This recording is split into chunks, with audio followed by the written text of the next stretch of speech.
Welcome back to another exhilarating episode of Traveling Through the 80s with the 80s kids. As always, I'm your host, Rich Oliver, and always by my side is crazy Kyle Lentz. Kyle, how you doing? Hey ho, I'm ready to go. Always Good. excited. And always sitting over in the corner blowing on a whistle is Debonair Don Brown.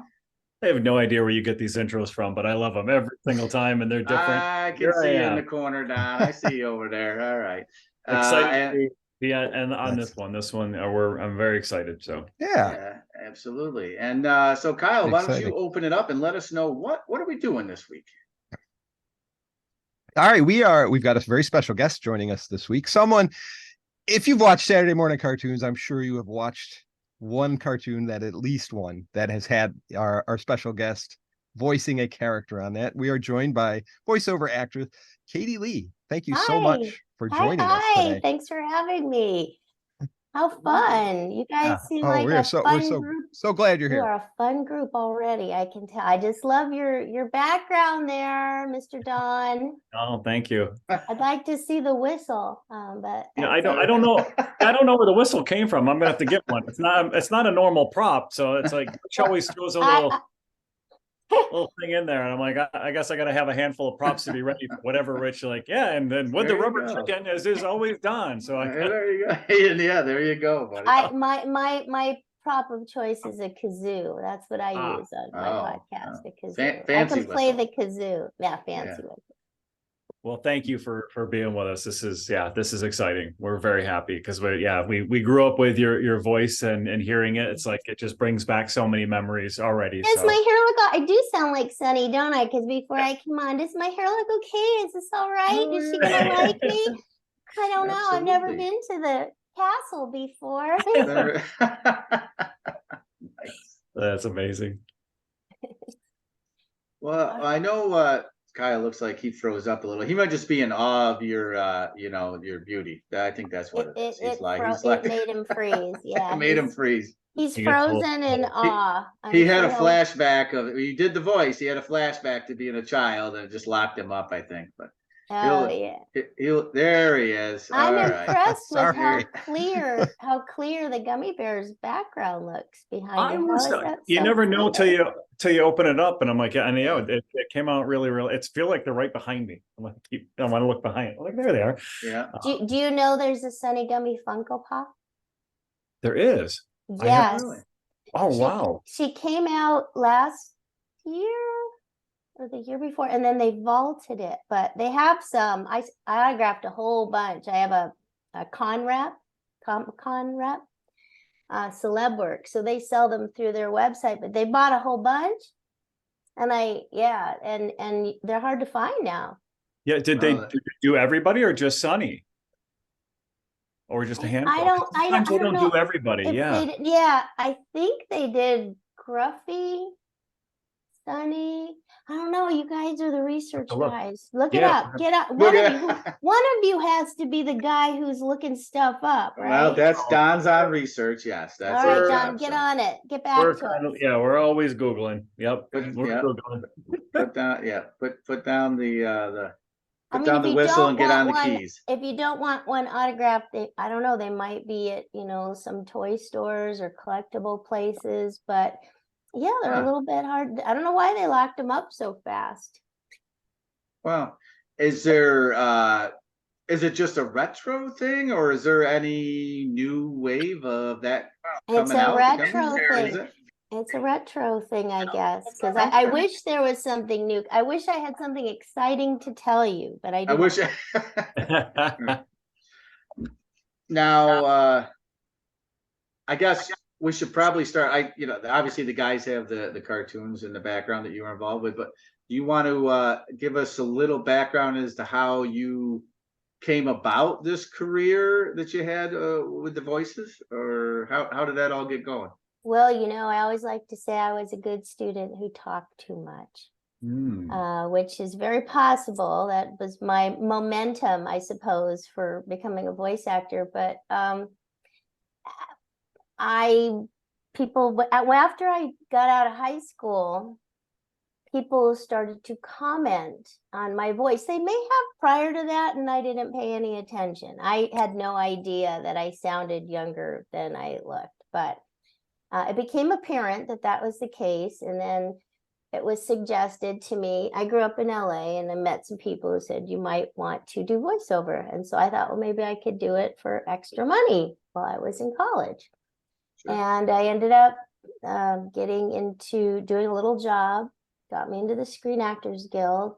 It also, by auditioning, I learned that I could get a degree in broadcasting. I went back to college. I dropped out for a little while because I didn't know what I wanted to major in. Got a degree in broadcasting, and I thought I was going to be a producer or an engineer. But the voiceover thing was happening a little. I got positive feedback, so I thought, well, maybe I'll try this now that I've graduated. And I was living in San Francisco, and they said you need to go to LA because that's where they do animation. And that's where I grew up. So I really didn't want to, but I did. I went back home. I said, well, all right, I'll give it 2 years, see what happens. And in that time, I started working and making money, and eventually got a lead in a cartoon that you guys, I'm sure, don't know, but it was called Pandemonium. It was on in the 80s. It was about... I remember Pandemonium. Well, I played Peggy, who was the girl in the lead in the show. Okay. Yeah. And I was the because there were person. it was the 3 panda characters. Yeah, and when they would come together, they would have like pyramid power. They'd make a pyramid with 2 on the bottom and 1 on top. And I worked with Jesse White and Cliff Norton and Bill Woodson and everyone who was at least 50 years older than I was at the time, I think 40 or 50, and no one paid any attention to me. And I cried every day after work, after I worked, because I felt so lost. But I learned, and actually Walker Edmiston, I think he worked on the Gummi Bears too, once or twice. He was on Pandemonium, and he was nice, and we became friends. And then shortly, once you get into a studio, I think that led to Dungeons and Dragons, because that was a Marvel show, and then Dungeons and Dragons was a Marvel show.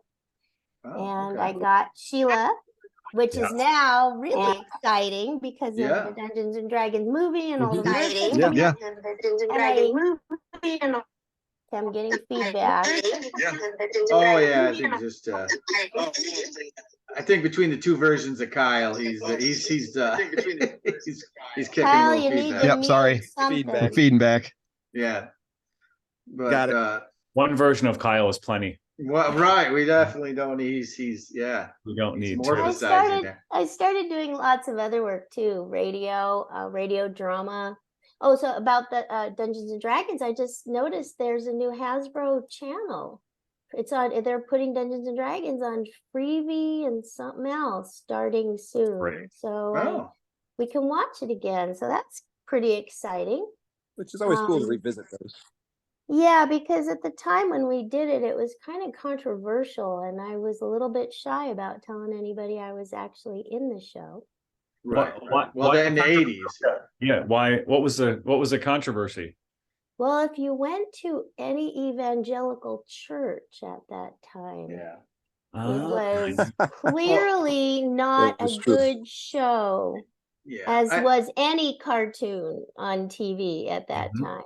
So and there was a big thing in the 80s about, I remember, because we were kids, and it was, if you were playing Dungeons and Dragons, your parents you were looked at you probably like, going to kill yourself or some stray animal or something. Yes, it was a lot of that. So even with the cartoon, I'm sure they came down on the cartoon for well, and face it, it was different. It had a lot of scary creatures in it.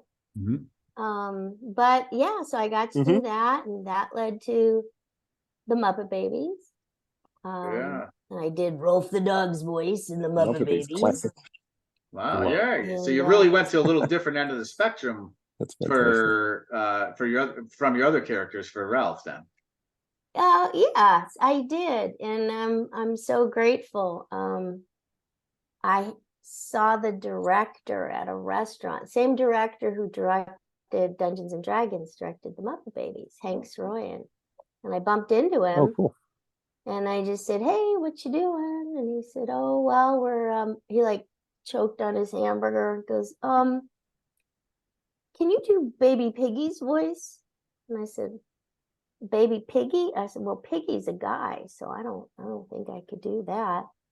But, and this is what's dumb, because that's what the first thought that came in my head. And he said, and I was a huge, huge Muppet fan. Yeah. Huge. And he said, well, we're having auditions tomorrow for this new Muppet Baby show. He says, but you know what? I'll have you in on the callbacks. And I'm like, oh, you will not. And I called my agent. I go, I got to go to this audition tomorrow. And then I rented a movie from one of the movie rental places, and Muppets Take Manhattan. And I thought, who could I be? Who could I be? And I just loved Rolf. I remember him from when I was a little girl watching him on TV. And I just could relate to him. And I said, this is who I want to audition for. And of course, he's voiced by a guy. That's Jim Henson. So that doesn't make any, I don't know why I thought I could sound like Jim Henson and not like Piggy. It's a little cuckoo. And then I was fortunate. I got cast, and Hank said, you're one of the few people who even knew who Rolf was. Really? Yeah. Really? Wow. Yeah, Oh, because so- he's not very popular. You know, he wasn't a big, you know, people think of Kermit and Piggy, and you Right. think of them, you know, they just, I don't know, but I love Rolf. So I was so happy, and it was amazing. It was a dream come true. And I've also been working on a radio show, because I don't just do cartoons. I've worked a lot of movies, ADR. I worked on Back to the Future, actually, in the Oh, local nice. group. Good. A lot of movies. And I voiced the Maharaja in Temple of Doom, if you don't know that. I Oh, saw that. That oh, was, I I do. wanted to ask you about that, because what was the, why and how? And now as I hear the voice, it's like, okay, yeah. I too have heard the rumors of the Thuggy cult. I can assure you it will never happen again in my kingdom. Yes, yes. That, How did it happen? I auditioned and to try to voice match. And I got to the studio. There was nobody there but me and the engineer. Oh, cool. Just me and the engineer. I said, why am I Oh, here? no kidding. And she That's- said, I That's don't know. fantastic. there's said, well- always been there's a little bit, I'm like, is that really that kid's voice or not? And I wasn't sure. And I read that. I'm like, okay, well, now I know it's not. So, I mean, Spielberg, I said, well, can you get Spielberg on the phone and ask him what he wants me to do? And she said, IK's in London. I That's don't- so fantastic. And I said, well, what do you think we should do? So we tried to just match his delivery and his performance as best as we could. And I think they didn't have sounds for him when he was fighting and doing the voodoo doll stuff. So I think I was sweetening it that way. But I mean, if I knew Right.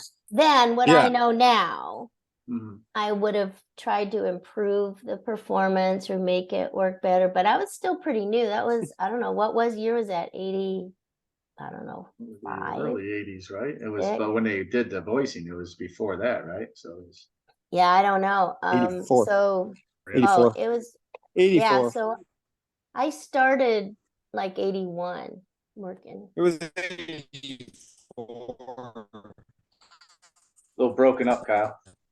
I think he said it was 84. 84, yes.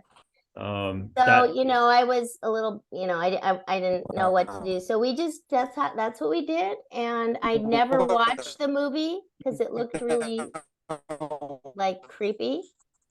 And that's a dark one for sure. That's still one of my favorites. Actually, I just reach over here. Big Indiana Jones fan, you know. I've got bring it closer to the camera because it's so I have a idol from Raiders of the Lost Ark here in my office. So yeah, when I heard that, I'm like, oh, that's what we really like about doing these podcasts and interviews is we get to hear these stories that we just didn't, nobody seems to know, or something that's really part of our childhood, and we're like, oh, that's really neat. So now watching that movie again will take on a It's whole ruined. Now no, it's no, it ruined. takes on it for us. It takes on a whole new thing. Like we got to talk with Katie. Like that's her voice and hearing it. So it's like at this point it doesn't ruin it because I watched it thousands of times. But now there's a new.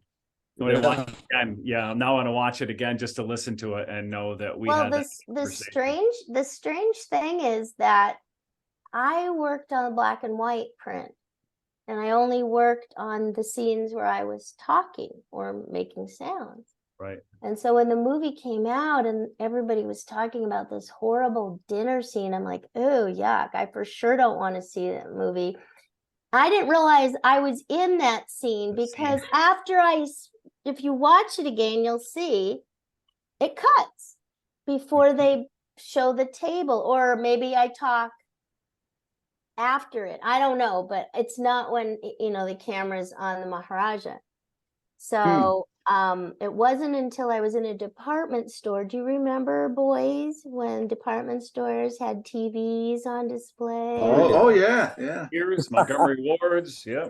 Right. So I hear my voice and I look over and they're playing Temple of Doom, and I watch and like, oh my gosh, I'm in that scene. And that's the first time I saw it. And did they tell you why, that you had to dub his voice? Was it like because I know that they actually hired a lot of, local Indian actors, and, they had a hard time translating or whatever that was, but they didn't. Do you guys understand that Raj Singh lives in Chicago and works for the FAA? No. Oh yeah. Yeah. What does he do? He's a air traffic controller, works Really? somehow with air traffic control. Yeah. Wow. I mean, I know he goes to Comic-Cons, and I hope someday we have the same table. I did talk to him once because I had the same question for him. My agent, the one that has the Funko Pops, was in Tennessee, and they called me because guess who I'm talking to? And it was Raj. I'm like, oh my gosh, I've always wanted to talk to you and apologize because I bet they didn't tell you that I was going to do this. He goes, yeah. As a matter of fact, we went to the movies with my friends, and my friend said to me, why do you sound like a girl? Oh my God. Yeah. So he didn't even know. They didn't even tell him that was going to happen. I said, what, what, and I don't know. Sometimes when they're shooting on set, you have to have a clean track. So a lot of times the original actors will go in and do their stuff. So I don't know if his voice changed from the time they shot it, if they needed a separate track and the logistics proved, and what he wasn't important enough for them to bring this kid in to do his own stuff. I don't know. Huh. I don't know. That's life in Hollywood, gentlemen. Yep. That is. That's why we live in Waterville. I like my voice where it is. What do you do? What do you guys do for work? Don's is that a bad question? No, I didn't know who wanted to go first. I work for a food company called Tribani that makes really good Greek yogurt. I do a lot of our community work in New York, and do a lot of good work during the day, which is amazing. It's a great company to be a part of. Oh, cool. Yummy stuff. Yeah. Yeah. I do staffing for construction projects in our area. So I work for a company that does that. So you only work in the summer? No. Well, it does slow down in the winter, but yeah, I would. We don't get that much snow. we get more than our fair share, and probably a few other people's. But it's still pretty good year round, but it does slow down for sure. Cool. I think Kyle. I don't know if Kyle's locked up, but he is a. Kyle, why don't you drive? Why don't you just drive over to Rich's house? But Kyle is actually he's a professor at a college for computer science. Yep. Oh wow. Oh, and that's why his isn't working. I get it. Yeah. So can you hear me? There you are. Yep, a little bit. You there? A little better.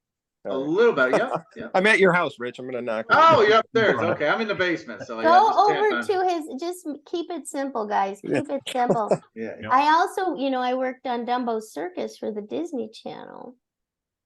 And That's Walker cool. Edmiston worked on that. Will Ryan worked on that. Jim Cummings, it was his first show. Oh, Jim Cummings. Yeah, he's done a ton of great stuff. Hal since then. Smith, and then basically the whole cast was cast unbeknownst to any of us in the radio show Adventures in Odyssey that I've worked on for 36 years, which is produced been by Focus 36. on the Family. 36. Yeah, Ooh, they're wow. having a big celebration in Colorado Springs next summer, August 1st, for our 1000th episode. You have to say 1,000. that slowly. 'Cause it's hard to say. Yes, holy cow. That is incredible. That's amazing. Do you have we got to go back quickly because I know that you had said, well, I did some voice work in Back to the Future, and obviously that's one of our favorite films too. So can we have a little quick story about what work you did for Back to the Future? Well, I started working with the loop groups, which do post-production. So it wasn't anything specific like Temple of Doom, but they'll hire a group of people to sweeten the crowd scenes. Like there's a high school dance in that movie. There's stuff in the square around the clock. So that's when you go in the studio and you watch on the screen and you say, okay, I'll take that boy in the back. Hey, what are you doing tomorrow? You just make up something that comes out of their mouths so it ends up in the mix to make it sound natural. Because if you watched it without that, it would seem odd. Like, how come we can't hear? If you went to the school dance and all you heard was whatever music they were playing for people to dance to, which probably isn't the music that ended up in the movie. Right. It's just a lot of components that go into making a movie. Yeah, it doesn't give you that natural feel like you're actually in the room type of thing if you don't add those in. Yeah. Yeah. I never thought of that. Never thought of that. I always just assumed that they're filming and they're taping sound at the same time. I don't know. So I didn't realize they had to do. The other thing, this is interesting because most people I talk to are in LA, so they understand this more. So this is good. This is educational. If you're a background actor and you say anything intelligible, they have to pay you more. If you get a group of 5 actors in post-production who can overlap and do stuff, you're paying 5 actors as principals for the day. Instead of, keeping track of, and who knows where the background actors came from. So I don't want this to seem like a stupid question, but so when they're filming and they say action and all that, are people just mimicking and opening their mouth, or are they actually talking and they have to take all that out? How does that work then? Well, they can be talking and they can take it out and replace it with what we do. Okay. They could be dancing and laughing, maybe. If they say like 5 words strung together that are intelligible, I think that's when it becomes what they call a bump. If you've ever heard anybody say, oh, I got paid extra because I said something. And they or keep if they're featured, if they keep it, yeah. If they keep it, okay. Hmm. Okay. So if you're a witty person and you got good one-liners type of thing, you might improve your payout for the day. However, if the track is dirty because you've got sounds from cameras and stuff going on, see, that's what post-production is all about. You have your principal shooting, and then I work in the sound department, basically. That makes the sound better. Because just because you have people on a sound stage, is that going to sound like a high school, gym? Is it going to sound, you've got to create the proper acoustics. Right. No, I can imagine, especially if you're shooting at 5 o'clock in the morning and you're shooting a dance scene that's supposed to be at 8 o'clock at night. You're just not going to get the same feel and everything that you would, so you have to add all that sound in, which is interesting. That's why you see all those names in the credits. Yeah. Well, if we do anything here at Traveling Through the 80s with the 80s kids, we educate the public, and that's what we've done here today, I think. So very important. Kyle, are you with us, Kyle? Do you have a question? I am here. Can you hear me? We can. Yes, as of now. And Okay. then Well, one thing I know that you worked with Jim Cummings on his first project. You also worked. All right. and we Well, lost you for the second half. Yep.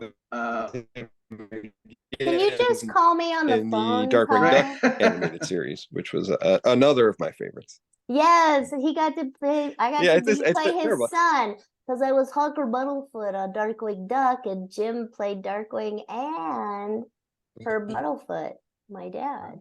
Okay. Yeah. Right, So yeah. Jimmy and I worked on, a lot of stuff, but that we did a lot of episodes for Darkwing Duck, and like I think we recorded more often than most shows too, because it was originally recorded for cable, and they knew they were going to do 50 something episodes of it. So that was the original deal. They had 50 in the first run. I think so. They had Wow. 65. Holy cow, that's Or 65, yeah, whatever it is. I mean, they knew. 65. I think they knew. I mean, gosh, you guys, you grew up in the 80s.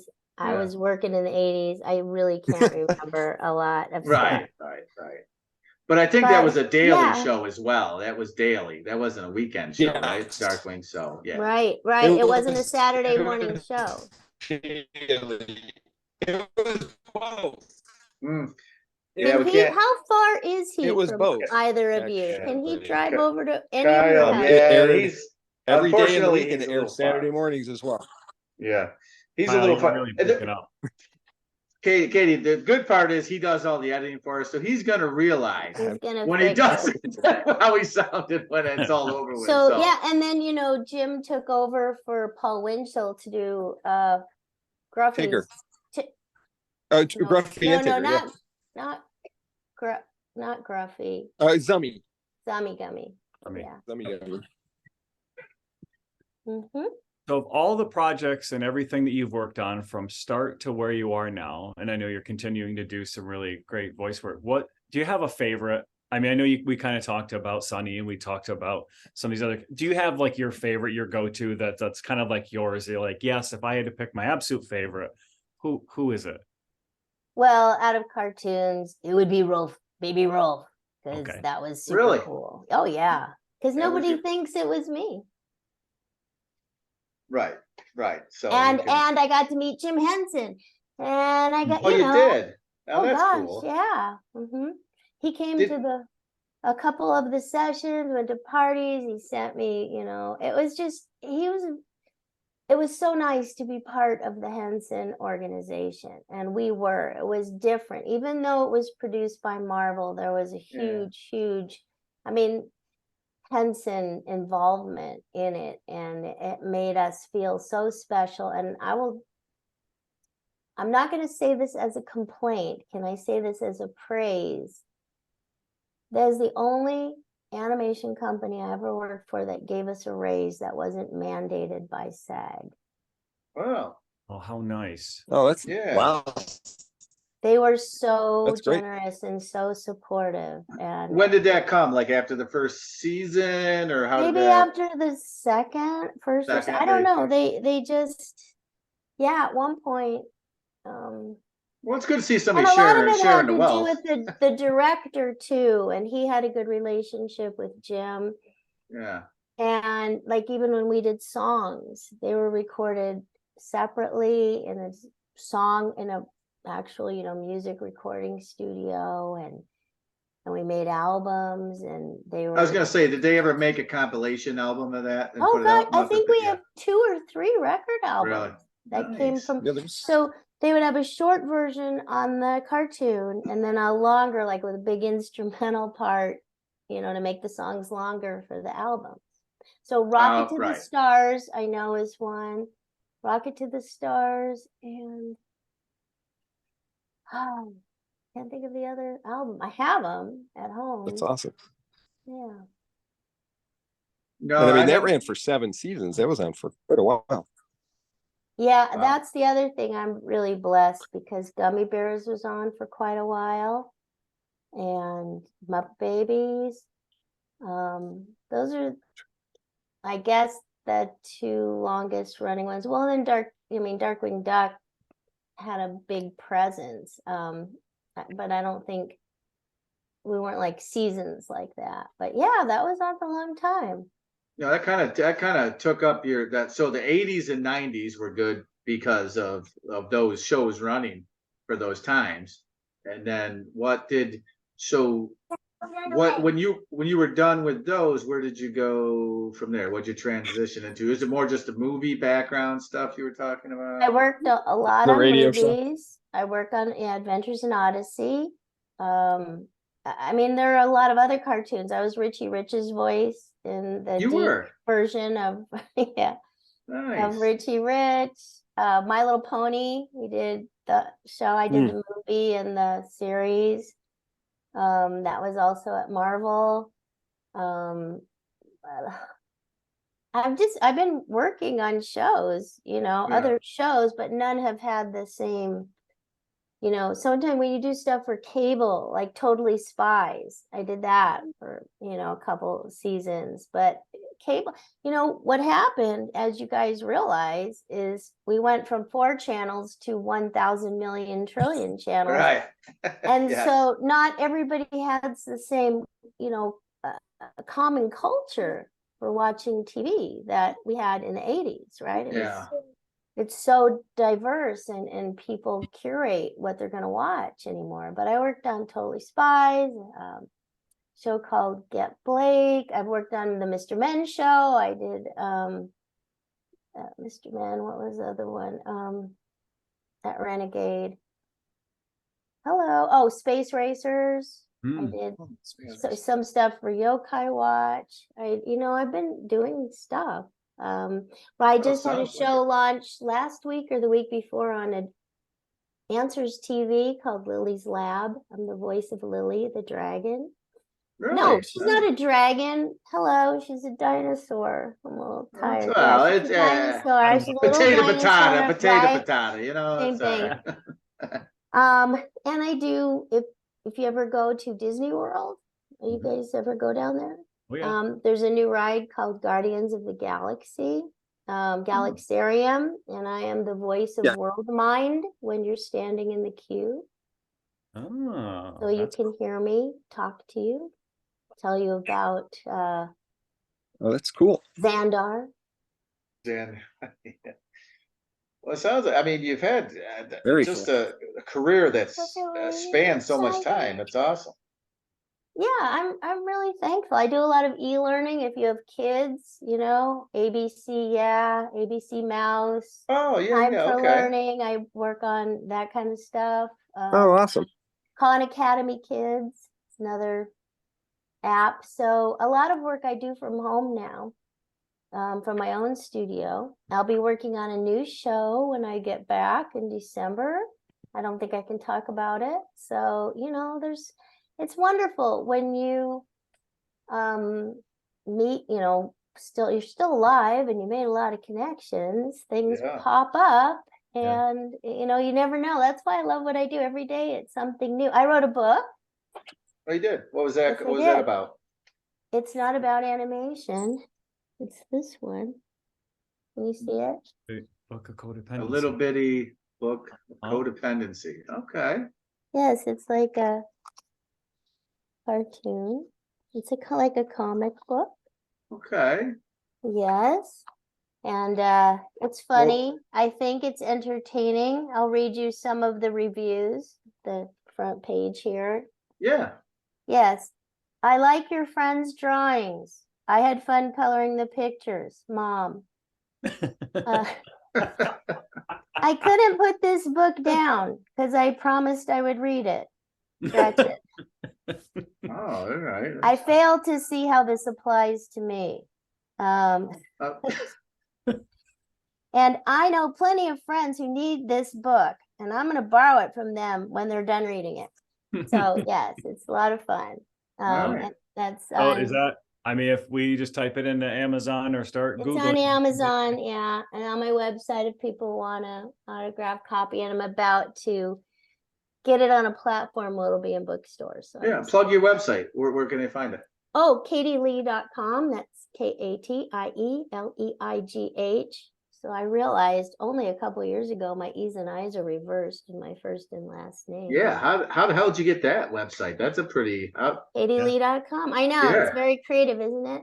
So you can go there to the shop. There's lots of fun stuff in there. And if you watch the Tell Ya Later show, YA later on YouTube, but we're a Patreon supported show.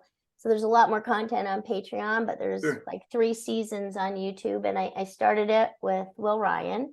There's some pretty fun little songs in there, and some of our fans animated some of our songs, and they're pretty fun to watch.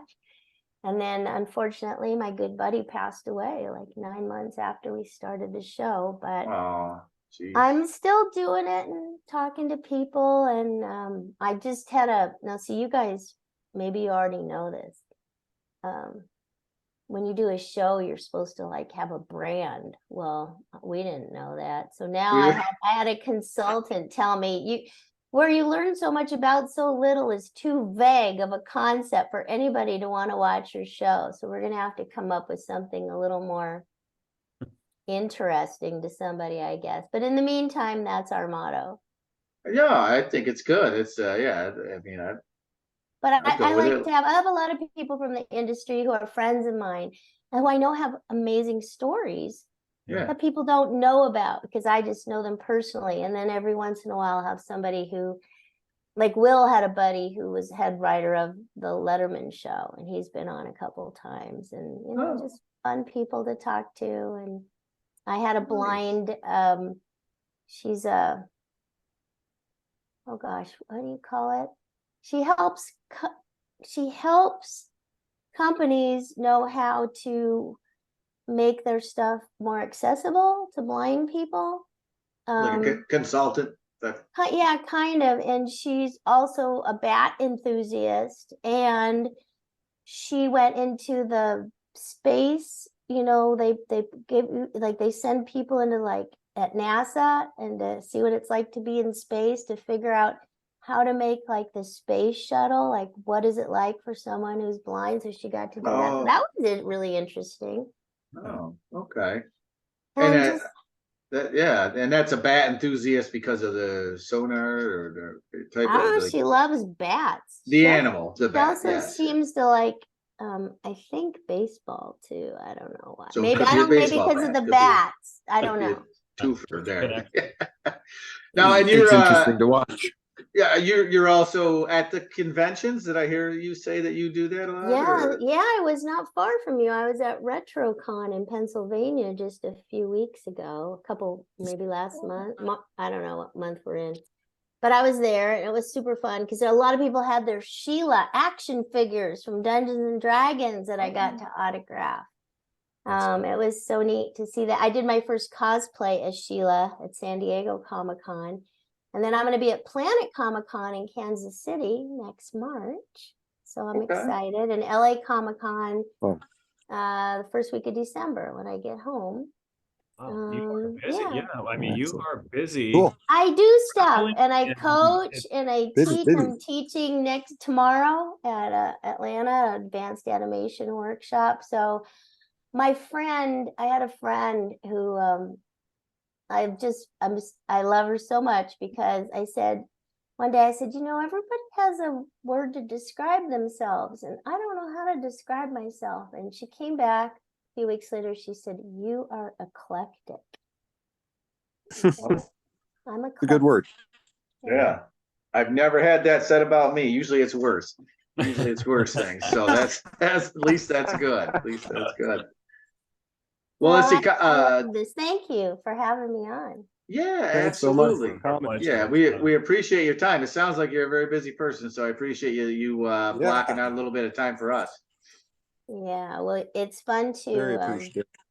to share with people. It's so interesting. I think I love what I do, and I'm happy to share about it. I feel very, very blessed and fortunate to have been at the right place at the right time when I did, most people, a lot of people work really hard. Nowadays, they think, oh, I want to work in animation. And it's so different than it was when I started in the 80s. The 80s was the perfect time. You know, I got hired to do a lot of kids' voices, but now they hire kids. So, you know, it's not the same kind of demand, and they can hire people all over the world. You don't have to be in LA anymore. So in a way that's good for people, but you know, it's not a, you know, hop, skip, and a jump to a voiceover career. And it's accessible. Yeah, you can do it at home. You don't have to go to a studio. Everybody can do that in their home now, or, you know, on their phones or whatever. So it's a little bit more accessible, and it's a little saturated, where before it was a lot more isolated back then. I mean, you said you were teaching. So do you have any words of wisdom or knowledge for someone that wants to do this kind of work? I've always thought I should be doing this, you know, kind of work, because someone said it to me the other day, like, have you ever done it?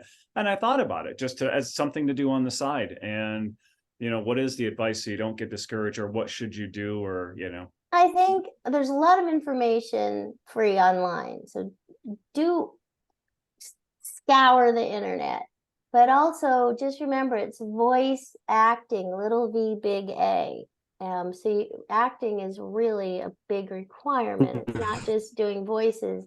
Right. And I think improv training is really important, because when we do animation, you never know what they're going to hand. Oh, I work on video games too, you know, and this one, I don't know if you guys you don't play video games. I don't know. Atari. Probably. That's not well, but yeah. We do. So I work on this one show called Blade and Soul, and when I show up at work, I don't know. They'll just say, "We want you to come in," and I don't even know what I'm voicing. They'll just hand me, you know, she'll say, "Okay, you're going to be these 7 characters, and try to voice match these ones in Korean." So it's a very spontaneous job. So improv training is the best thing, I think, and you know. That's great. You can't be self-conscious. Being a little, you know, ignorant of how the world sees you, or not caring about how you look is important, because it's not a job for worrying about, you know, if you're making a funny face to create a, you know, what people think of you, because you just gotta go. It's 100%. It's so much more energy than what people think. Yeah. Well, amazing. It's awesome. Yeah. Well, wonderful stories. Yeah. Thank you. Yeah. Thank you. And look, once again, thanks for taking the time out to come, and we that's what we like to do, is bring on you know, people from our childhood. Appreciate it. To you know, let the masses know what everybody's doing today. So we do appreciate it. And it's so nice to see what you guys look like now, all grown up. Well, I don't know if we've done that yet. We may have gotten older. Right. Yeah, unfortunately. When I eat my yogurt, I'll think of you, Don. Thanks, you guys. Thank you. Bye. Take care. Bye-bye.